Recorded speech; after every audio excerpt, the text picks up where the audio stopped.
I became aware of this company. It was a nonprofit. It actually goes all the way back into high school when I just had like a little part-time gig working at a tanning salon. And I would have customers come in for the tanning beds. And there were two girls that seemed so fun and full of life. And, they had these pretty cars. And, I find out that they worked for this nonprofit organization. And I remember thinking like, oh my God, that seems like the coolest job ever.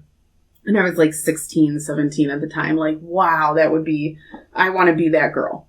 Meet Stacy. Stacy tells me her story actually starts in high school when she was made aware of a large, nationally known nonprofit organization. The seed was planted that this organization would be the ideal career path for her. When I went away to school, I did actually intern at a different nonprofit organization, and I had a really great experience. And my first job out of college was awful. It was actually a different toxic workplace, very toxic, hated the job. I was miserable there and I was looking for anything. And lo and behold, I see a job posting come up for that nonprofit organization where those girls work. And actually, the position was for replacing one of those girls. She was moving to another state and they were relocating her and her position was coming open. So when I saw that, I was like, oh my God, this is my dream job. This is my dream job. And again, I'm desperate to get out of my current work situation. And I'm like, haha, I'll see you bitches later. Like, I've made it. A teenage dream had come to fruition. Stacy anticipated that a fulfilling career would soon unfold and she would be contributing to changing the lives of hundreds of thousands of people. My name's Carly, and this is Toxic Workplace, a podcast that gives a platform for people to share their stories of working in a destructive environment. I spent the first 7 years of my career within a toxic workplace, and let me tell you, it kills your spirit. This podcast is here to expose what goes wrong in these companies, and hopefully, it'll spark a change to make it right. In this episode, we follow Stacy's story. Stacy landed a job at one of the largest, most reputable nonprofits in the United States.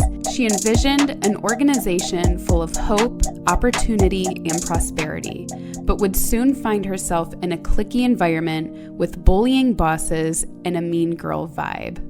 It was described to me as more of an administrative role on a team, and we were all working towards one goal together, and I was just kind of a different part of that team, and my role was a little bit different on that team. And everyone had their own part to play and their own contributions to make on the team, and mine was going to be what my predecessor was doing. Mm-hmm. Exactly. And they were very nice. It was the executive supervisor of the entire branch, and then who became my direct supervisor. So it was both of them in the interview, and they were both nice, but my answers were not the best, and I felt that. And the executive director was actually very pleasant the whole way through. My direct supervisor, I could tell, was not really crazy about my answers, and I feel like she would kind of side-eye the executive a couple times, like, she wasn't really crazy about the answers that I was given, but kind of went with the flow anyway, because the executive seemed to really like me. Despite the side-eye from her soon-to-be supervisor, Stacy got the job offer and she quickly accepted. And I even remember saying, like, this is the job I've been wanting. This is what I've been working for. I think I even said it was like, this is my dream job. This is what I went to school for. You get your own office. It was like, we're all going to have so much fun here. And like a big part of it was my first job out of school. The other toxic place was a big corporation, and that comes with its own things. But I really liked that this was a nonprofit because I felt like I was doing good with my time, because as you know, you spend so much of your life at work. I felt like putting that time into something that matters, and then I'm giving back to the community and to the world and If I'm going to work this 9 to 5, I want it to be doing something for the greater good. And so I was also really excited about that thought prospect. At this point, Stacy has stars in her eyes, and she's thrilled to be working downtown in the big city within a trendy area. She was excited to leave behind a previous toxic workplace and get to work at a place she thought was going to be a career game changer. They were definitely very nice girls. I should preface it. I think in the whole office of our branch, there was probably 25 people. There was only one male. So very female dominated, which actually is really interesting because, as I'll describe, that dynamic with all of those women turned out to be very catty. Whereas the job I was coming from was 20 girls and one guy in my sales department, and we got along great. Really, my coworkers at that place were the only good part of that job. I mean, we all got along. There was no backstabbing or anything versus this place where there was a ton of that. So anyway, they were all very nice girls. They were definitely like surface nice. I never really felt like it was genuine or that I quite fit in, and I don't know why I felt that way. I felt like I couldn't really be myself, and I felt like when I was myself, they would like talk about me when I wasn't around type of thing. So it was almost like just to like make fun of me or something. And I don't know why I felt that way. And I don't have any evidence that like proves that, or I don't have a story that I like walked in on them all laughing at me. A gut instinct. And it was all just kind of, I just didn't blend in. One thing that I found that was really important in the office, and not only in my department, but in all the departments of the entire place, was your marital status. And I was 24, 25 at the time and single, didn't have a boyfriend or anything. I think I was the literally only single person in the entire office. Everyone was married or had a serious boyfriend or engaged, but I would say 95% of them were married. I would say these girls were like anywhere from 28 to 32. So very, very young professionals. They'd only been in the game maybe 2 or 3 years longer than I had, but all of them had husbands. So that was something that everyone kind of bonded over, was their husband, and they're doing this and they're doing that. And again, I was only 24, 25, and looking back, I remember thinking like, oh, I should be married by now. Stacy says the culture was catty, almost like a sorority house that she was trying to fit into.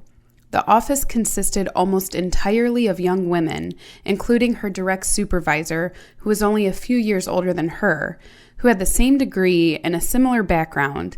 Yet Stacy felt like an outsider, like she had to be initiated before she could sit at the cool kid table.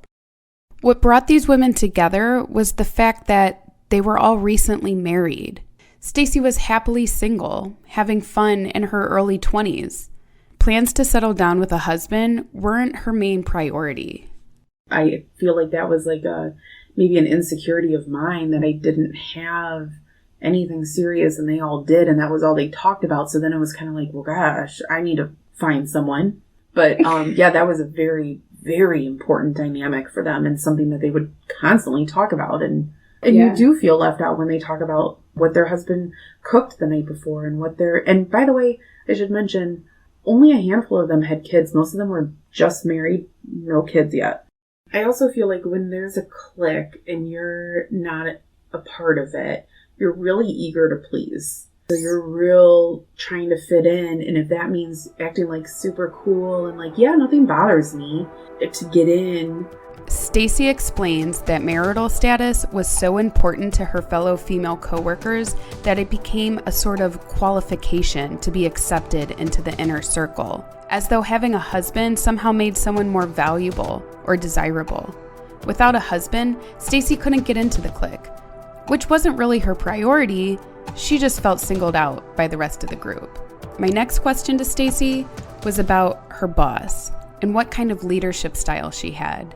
I think my first impression of her was like, oh, she's super cool to work for. Like, she seemed very like lax and Looking back on it, even, working with her or under her for a year, I don't know. She never was the best fit to be a manager. It was like she was trying to be more of a friend than a leader or a manager, but somehow got that role as the manager. I really was kept in the dark on a lot of things. I do believe the executive who was in my initial interview would pick, and they do like to promote from within. So I think she was promoted from within somehow, but she really wasn't there that much longer. I mean, it wasn't like she was a tenured employee. She was probably only there a year or two. Like I said, these girls only had maybe 2-3 years tops under their belts of a professional career. Yeah. Okay. These girls had the same degree as me.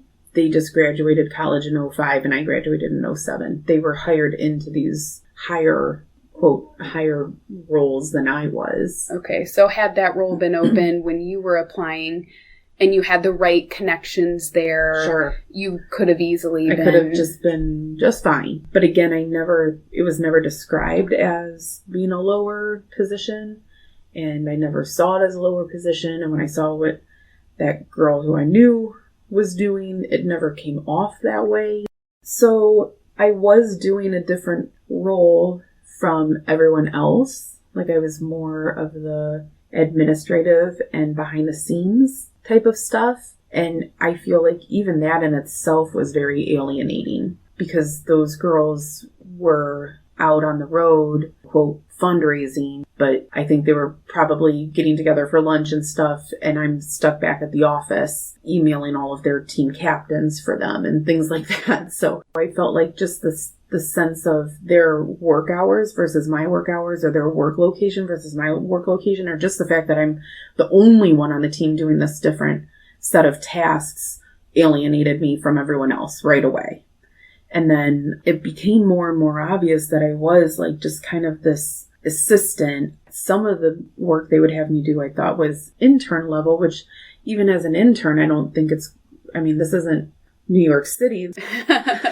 Devil Wears Prada type of... Right. Like, I don't think it's ever okay to, like, have someone doing right. your coffee runs. Yes, right. And degrading. Correct. Yeah. So, intern or not, I've never really believed... I can get my own.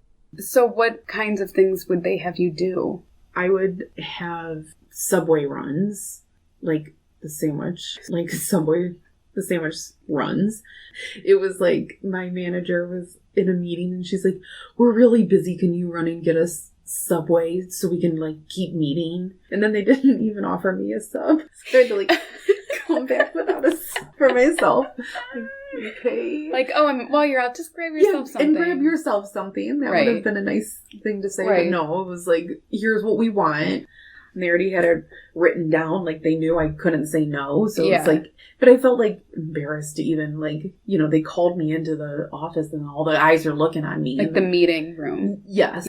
And then we would have these big executives come in like quarterly to do these meetings, and they made it such a big deal out of these meetings, but they would have me in the morning print out the menu of whatever lunch spot everyone wanted. So if it was like Jimmy John's, they'd have me printing out the Jimmy John's menu. And then it was just kind of like, hey, this is what you're going to need to do for this meeting to get it prepared. So you'll get everyone's lunch kind of going for everyone so we can all keep working. Right. Because we're doing the like important brainstorming part. And so why weren't you included in the meeting? I was in the meeting, but I was taking the minutes. I want to clarify here that Stacy was not hired to be an assistant to the managers of this nonprofit organization. She was hired as a marketing and communications professional that would do behind-the-scenes work to prepare for the annual fundraising event. At least that's how it was explained to her in the interview. But the tasks and duties that were being handed to her felt more like errand runs. Stacy wanted to be seen as a team member, an equal contributor to a fundraising team where she could share her ideas and build camaraderie. The close proximity and age of her bosses and the other managers is relevant here because they all carried similar credentials, experience, and degrees. Yet, Stacy wasn't accepted into their inner circle, so she was treated as an outsider, as someone that could be easily bossed around because of her eagerness to be part of the team. Sort of like Anne Hathaway in Devil Wears Prada. And that was the other thing. It was like, if you want to feel less than, have some bigwigs come in from another office, and then you're handing out their food menu, and then you're picking it up and excusing yourself from the meeting to go order it online, and then sneak back in, and then you're grabbing everyone's menu, and then, when Jimmy John's rings the doorbell, make sure you're kind of listening for that so you can go grab the door. Here's the thing, I hated those meetings because it was like the most embarrassing thing. Like I said, if you want to feel less than... Right, degrading. Oh my God, degrading. In hindsight, who was going to go get the lunches for this big meeting? I don't know. I guess it could have been me. But anyone, even the supervisor... You know what? I run a company now. I get people's lunches now. So you could have taken turns. Absolutely. You could have had the manager do it. As a manager now, I do it for my staff. Absolutely. I take the Panera orders. No one should ever feel like they're a gopher, the person who has to drop everything to cater to someone else. This is low-grade bullying. Bullying in the sense that these managers are making Stacy feel like the eager intern by making her take orders for them. They're taking advantage of her newness to the company and their position of power over her. Instead of allowing her to sit at the table as a team member, she's standing in line at Subway while the meeting continues without her. Stacy's job revolved around an annual event. She was on a team of people who worked all year long to bring the annual event to life. Stacy was assigned to count the cash received by donors, a job that had little processes in place, and again, she was alone doing something that should have included layers of people to count the massive amounts of loose change. The big part of my job was collecting the money envelopes. I'm all good with collecting money envelopes and depositing it into the bank.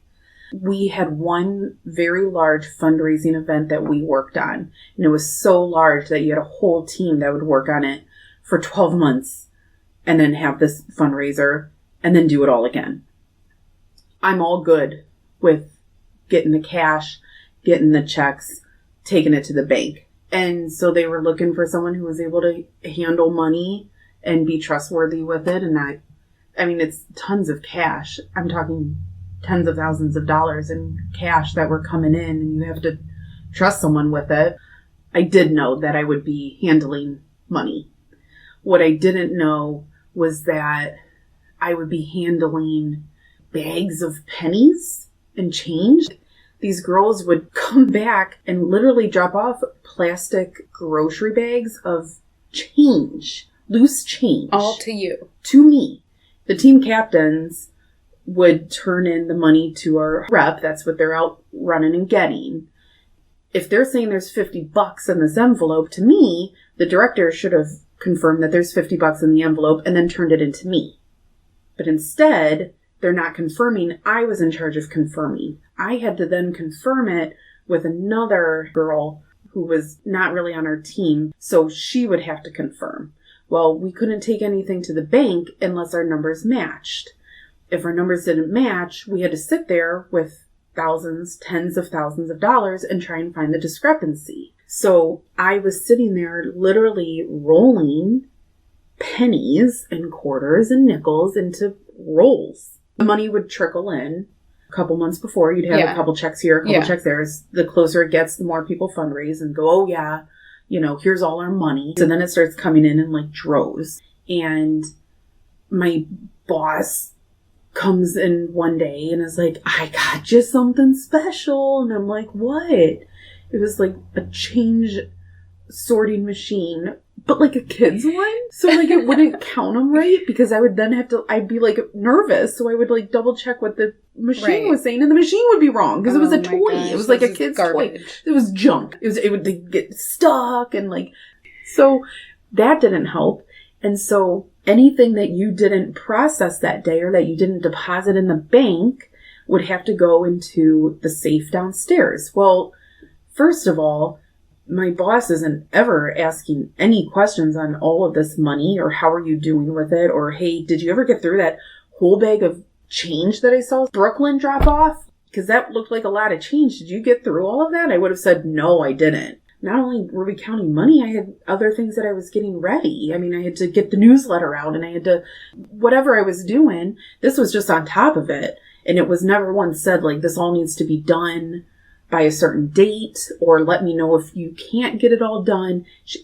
She's seen all this money come in. She sees how the cash, huge amounts of cash and checks. I was never given a date that all of the money needed deposited or all of these checks need processed or anything like that. I was just told, whatever you don't get to, put in the safe and get to it later. So come to find out, the day or two before the event, they're looking at how much money is there and they're like, this doesn't seem like enough.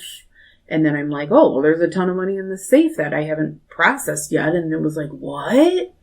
So apparently she went and talked to her supervisor about it because apparently I didn't even know it, but I did something wrong type of thing. After her boss discussed the money situation with her supervisor, she confronted Stacy about the cash not being completely deposited into the bank just days before their annual event. Stacy said she was blindsided. She said she didn't receive any instruction from her boss as to when the money was supposed to be deposited. In fact, when she started her job, her boss told her that she should just do what she can. There was no clear communication as to the expectations of the loose change other than to do her best and to get it done while juggling all of her other duties. So the day of the event, has me stay back at the office to get all of this money out of the safe with a couple of the other girls that are in the office. Now, my admin, who was double checking my checks and balances this whole time, was able to go to the event and, was texting me and, oh, it's a great time here and blah, blah, blah. And I'm thinking well, why isn't she back with me? Why is she allowed to go? Which she had also gotten a little mini promotion, by the way, at that point. So it was kind of now she's in. The other admin got a promotion because she was finally in with the inner circle. So it was me back at the office. I was so upset. I missed half the event and I was just trying to rush through it so I could get there because it was everything I had worked for. And it was embarrassing because they had to grab people from other departments to stay back and help with all of this cash. It was almost Stacy fucked up everyone and has tens of thousands of dollars in the safe. So you guys are going to have to stay back and help her count all of this money while literally the whole office is down at this event. I think maybe 4 or 5 people had to stay back and count it all. And it was very known that it was because I didn't do my job. Stacy wasn't able to participate in the event that her entire job revolved around, all because of a lack of communication from her boss, who was, of course, at the event while Stacy stayed back to count the change. A true leader would have realized their lack of communication and would have checked in to help Stacy weeks before the event took place to make sure everything was ready.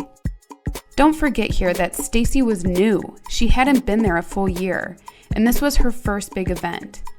Instead of enjoying the fruits of her labor, she had to hang back at the ranch while she felt humiliated and as though she let her teammates down.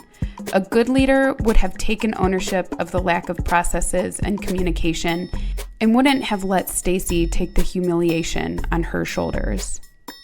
Stacy says that she wasn't the only one who wasn't part of the inner ring. There was another person in the office in a similar role that was blatantly disrespected by their manager. The other admin, the girl that would do the checks and balances with me, was targeted probably worse than I was, believe it or not. She worked more with another girl. This girl was on my team, but also more of her boss. It was a weird situation, but she was nasty and very degrading to my friend. Treated her like the scum of the earth. And my direct supervisor, who was in charge of both of them, knew what was going on, saw it happening, never said a word. let it happen. And I was turned off at the fact that she would not say anything. Yeah, turn a blind eye.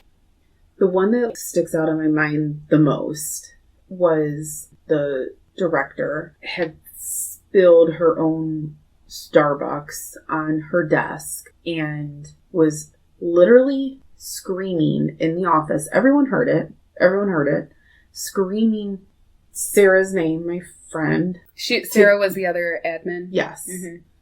To get paper towels and get in there and clean up her desk. So instead of her getting up and grabbing paper towels, she was literally screaming, Sarah, I need paper towels, Sarah! In that nasty tone as well. Like, I'm not even exaggerating, that nasty tone. And I remember telling her, do not get up and get those paper towels. I do not. It's not right. And that was just, she was nasty like that all the time. I mean, all the time. She had a city misspelled on a newsletter, and she was so nasty about that. Like, how could you ever? There's only one L. There's not two. Like, bad. Like, she was downright mean.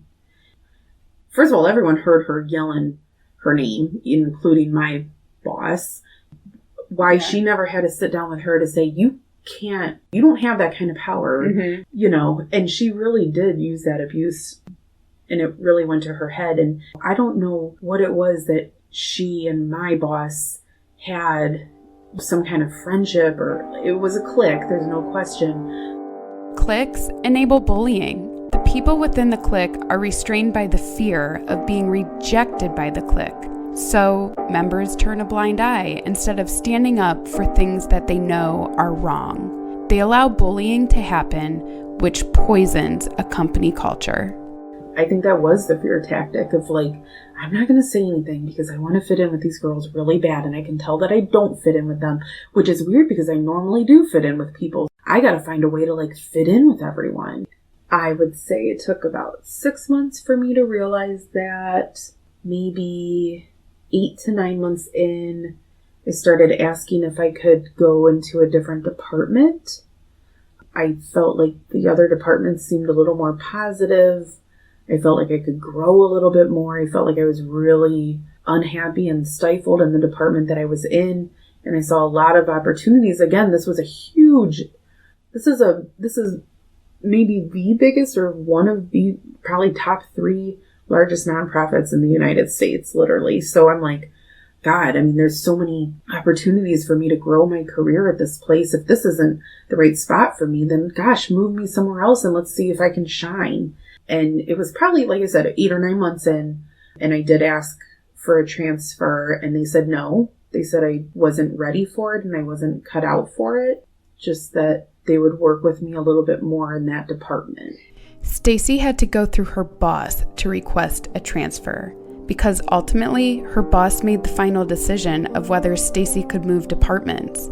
If the office is run by leadership cliques that abuse their power, then the fate of Stacy's career within this organization lies within the hand of her supervisor, who has proven she's not a leader. This makes all the more sense why people would be striving to be accepted by the clique. This striving for approval is fear-based, which makes outsiders easy targets to bully. I probably would have done a lot of things in that role differently and more maturely. Again, I'm 24, 25 years old. I'm very new into the career world, and I'm not totally sure of myself. I was not given any opportunity to shine at all. One of my biggest points was that I had gone to this nonprofit because I wanted to be doing better for the world. And I've never seen such money hungry, greedy people in my whole life. I felt like there was no heart behind any of it. I never heard any like survivor stories. Very phony, very like, oh yeah, well we need a heartwarming story for everyone. It wasn't, oh my gosh, this family is so special and let me tell you why, and I'm going to have them come in and meet everyone. Like, it was none of that. It was how much money did it bring in? What's our goal for next year? And this isn't a new nonprofit by any means, but it got bigger than big. And when you get that big, you do start to lose touch with what is going on at all of your branches. And it was so corporate. There was just no heart or passion. To me, that was one of the largest issues on every level. I did visit one other location a couple hours away from ours, and you couldn't get a sense in a day of what it was like. But I do remember thinking like they even seemed happier than our office did. And I just think there was a culture, but in our office specifically, there was such an abuse of power and such a hierarchy. It made it such a cold environment. It was all fake, all surface, no heart on any level, between coworkers, between volunteers, between survivors. When I see the disgusting way that they allow managers to treat people, I just think there's people out there that work their butts off in nonprofit or in a cause that they believe in, and they are tirelessly putting in the hours. I never felt like these girls worked very hard. I never felt like they cared, and I never felt like they were really putting in effort. I really truly didn't. I felt like they were kind of going through the motions, and they would clock out at 2 or 3 o'clock, and that was good enough. And I never really felt like anyone was really putting their heart and soul into that role or into that mission or anything ever. I really didn't. And even when the bigwigs would come into town, those were all about how are we going to make our goal, but they would throw out a company's name and then they would say, okay, what's their goal? And they would say, their goal is 50,000. And they would say, can we make it 80? And they would say, sure, we'll push for 80. Okay, cool. Next. And that was what drove the whole place. There was it was literally, and yeah, it's a business. When an organization starts focusing solely on the profitability of a company, they develop blinders, and the numbers become more important than the human element. If a company doesn't value their people, you better believe it's going to be felt. It will create a discord within the culture. Employees will be unfulfilled and eventually leave. If they stay, it's out of fear because they're part of a clique where they feel accepted, yet they're the ones generating a toxic workplace. If I could do it again, I wish I was the person I am now. I'm the same person, but more mature and more self-assured. And at that age, or just anyone who's like a new person in a career, you are so eager to please that sometimes you can lose yourself. And I would say to follow your gut and your intuition and to be yourself, and then to be confident in yourself. Hopefully they hired you because they thought you would be a good fit and a great asset to the team for who you are and for being yourself. When you try to be anything but, I feel like your work suffers, your quality of work suffers. To me, my biggest thing was just being more confident in myself and then how I was feeling, and the way I was feeling was correct. And I do have, looking back on it, I have every right to feel that way. But at the time I kept thinking, well, if I could just be okay with getting everyone's lunches. Part of it was just that I was so young, and I say it now to my employees, I'm not above anything. I'm out sweeping floors and vacuuming rugs, and I'm not even kidding, and scrubbing toilets. I'm not above a damn thing, and no one should ever feel that way. And if you do, then you've got an issue, in my opinion. I don't ever ask my employees to do any of those things. I just do them myself. It's just not right. Be yourself. Stick up for what you believe in. Feeding into power cliques doesn't serve anyone involved. Employees should lift each other up, not tear each other down. What the bigwigs at the nonprofit were missing is that an empowered human element within a company is the key to profitability, and that can't be measured on a spreadsheet. I hope you enjoyed the podcast. Do you have a story you'd like to share on our show? Go to toxicworkplacepodcast.com and click on Be a Guest. Fill out the submission information and we'll be in contact. Your story will be told anonymously. All names are changed to protect the privacy of the company and its employees. We look forward to hearing from you.